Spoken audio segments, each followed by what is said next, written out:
Bonjour à tous et bienvenue sur la deuxième vidéo Zoom sur le Security Center qui fait suite directe à la vidéo que j'ai faite sur l'installation du Security Center en version 12.2.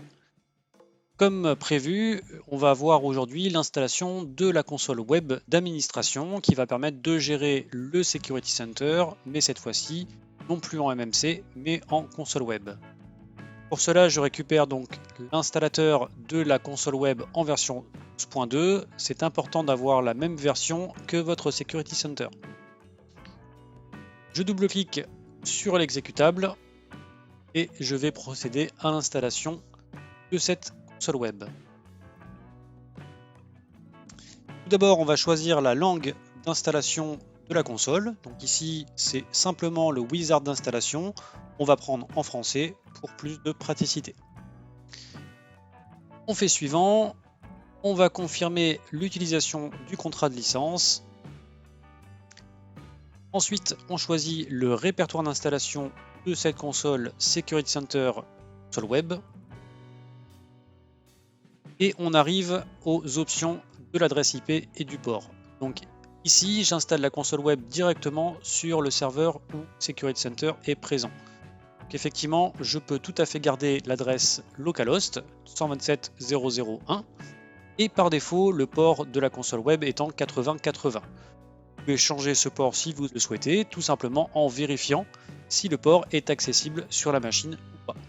Ici, le port 8080 est disponible, je vais donc garder ce port-là. Je peux également activer la journalisation des activités de la console web afin d'avoir tout simplement des logs de journalisation. Je clique sur Suivant. Ici, on va me demander est-ce que je crée un compte spécifique pour faire tourner Node.js qui est utilisé dans la console web. Je vous conseille encore une fois de prendre le compte par défaut. Autre option pour l'installation, je vais devoir choisir un certificat. Donc, soit j'ai déjà un certificat existant, notamment si vous voulez vous connecter à un autre Security Center, ça peut être intéressant. Ici, je vais créer un nouveau certificat pour le domaine du Security Center, qui est mon Security Center déjà installé. Je fais donc Suivant. Ici, il reconnaît automatiquement mon Security Center déjà installé. Il va se connecter dessus sur le port 13299. Et vous avez la possibilité d'ajouter d'autres serveurs.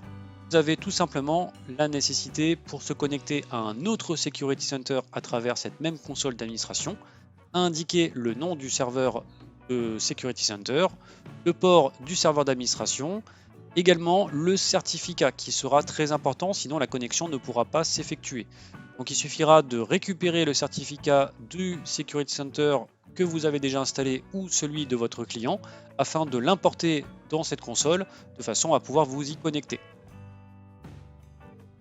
Je fais donc Suivant et j'installe la console web qui va me permettre d'administrer tout simplement le Security Center en mode web. Il faut savoir que la console Security Center en version MMC va disparaître prochainement. Je n'ai pas encore de date, mais en tout cas, il faudra s'habituer à utiliser cette console web pour manager votre Security Center. D'ailleurs, Kaspersky propose un Security Center en version Cloud Console directement hébergé par leurs soins qui est uniquement administrable via cette console web. Encore une fois, c'est une console qu'il faudra apprendre à utiliser et à manager. À présent, notre console web est installée, je n'ai plus qu'à lancer le navigateur pour pouvoir m'y connecter. Ici, sachez que seulement Firefox, Chrome et Safari sont supportés. Vous ne pouvez pas utiliser Edge ou Internet Explorer pour manager cette console web. Je fais donc Terminer et je clique sur mon navigateur Google Chrome qui est compatible avec la console web de façon à pouvoir administrer mon Security Center. Je vais donc sur l'adresse https://127.0.0.1 sur le port 8080. Ici, j'ai un avertissement sur le certificat puisque c'est un certificat auto-signé. Il suffit que je clique sur le bouton Advance et que je procède à la connexion. Ici, nous sommes dans la console Security Center en web console, comme je l'ai indiqué. C'est ce que nous avons installé et vous pouvez le voir en bas à gauche, nous sommes en version 12.265. Ici, je peux me connecter avec mon compte qui est un compte administrateur de la machine.